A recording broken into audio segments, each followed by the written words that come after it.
आपके ख्याल में बैंक और मालियाती इदारे एसएमईज के लिए कितने ज़्यादा फ़ायदेमंद हैं? देखिए एसएमईज के लिए फ़ायदेमंद से मुराद ये है कि मददगार उनका जो उनकी हेल्प हाँ, आपको जी, उनका जो ताल्लुक है ना, हुँ। वो बहुत मतलब क्लोज़ ताल्लुक है। ठीक है। जितने भी मालियाती अदारे हैं, फाइनेंशियल इंस्टीट्यूशन जितने भी हैं, उनके साथ जो किसी भी कारोबारी अदारे का ताल्लुक बहुत ज़रूरी होता है।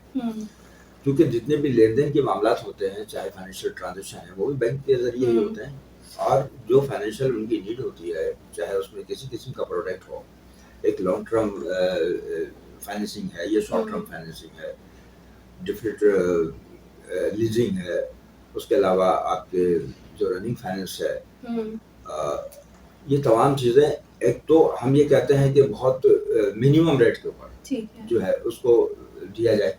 ठीक है। और हालिया दिनों में यूथ प्रोग्राम जो है वज़ीर-ए-आज़म का, उसमें ख़ास तौर पे 6% पर एनम के ऊपर गवर्नमेंट ने अपनी पॉलिसी अनाउंस की है, जो कि मैं समझता हूँ कि एक अच्छी ये एक बहुत अच्छे पॉजिटिव साइन है। ओके। और लेकिन मैं फिर यही कहूँगा, हुकूमत की तवज्जो दिलाना चाहता हूँ कि जो बैंक्स हैं आपके, जो फाइनेंशियल इंस्टीट्यूशन है, वो आपकी पॉलिसी पे अमल नहीं कर रहे हैं। तो कोशिश की जाए स्टेट बैंक की जो इंतज़ामिया है, जो डिपार्टमेंट है, वो इस बात को पाबंद करें कि जो पॉलिसीज़ आपने बनाई है, उस पे तमाम बैंक जो हैं उस पे अमल दरामद करें और ज़्यादा से ज़्यादा एसएमईज़ को उसका फ़ायदा पहुँचाएँ ताकि लोग कारोबार की तरफ आएँ और उस सहूलत से फ़ायदा उठाएँ और ज़्यादा से ज़्यादा लोगों को रोज़गार के मौके हासिल हों। ठीक है। अच्छा, तो अभी जैसे जो फाइनेंसिंग पॉलिसी है, तो अगर इसके ऊपर जैसे अमल दरामद नहीं हो रहा, तो एसएमईज़ को कौन से मेजर प्रॉब्लम्स हैं, जिनका सामना करना पड़ रहा है?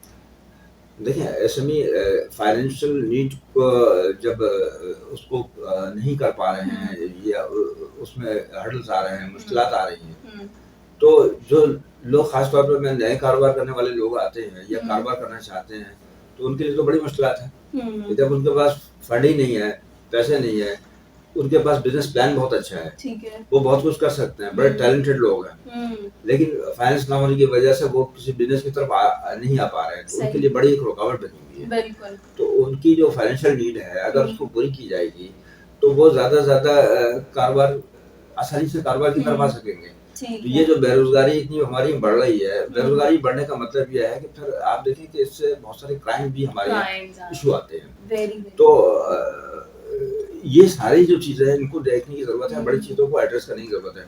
ठीक है। तो अगर हम जो पॉलिसी बनाते हैं, जो हुकूमत पॉलिसी बनाती है, उस पे अमल दरामद हो जाए, तो वो भी बहुत काफ़ी है। मैं समझता हूँ कि इसके लिए ज़रूरी है। तो अभी जैसे इस फाइनेंसिंग पॉलिसी के ऊपर क्योंकि अमल नहीं हो रहा है, तो आप हुकूमत को एडवाइस करेंगे कि इसके खिलाफ एक्शन लें? देखिए, इसके लिए हमने जो है, जो चीज़ें मुश्किलात आ रही हैं फाइनेंसिंग में, जो बैंक्स हमारे यहाँ मतलब पे अमल दरामद नहीं कर रहे हैं, तो ख़ुसूसी तौर पे इसके लिए वज़ीर-ए-आज़म पाकिस्तान जनाब शहबाज शरीफ साहब को भी हमने लिखा है। उसके बाद गवर्नर स्टेट बैंक को भी हमने लिखा है, मिनिस्टर ऑफ फाइनेंस को भी हमने इस ऑन बोर्ड लिया हुआ है। ठीक है।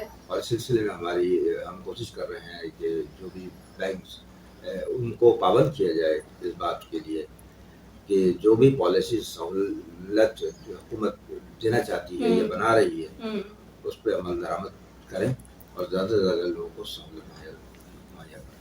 Thank you so much.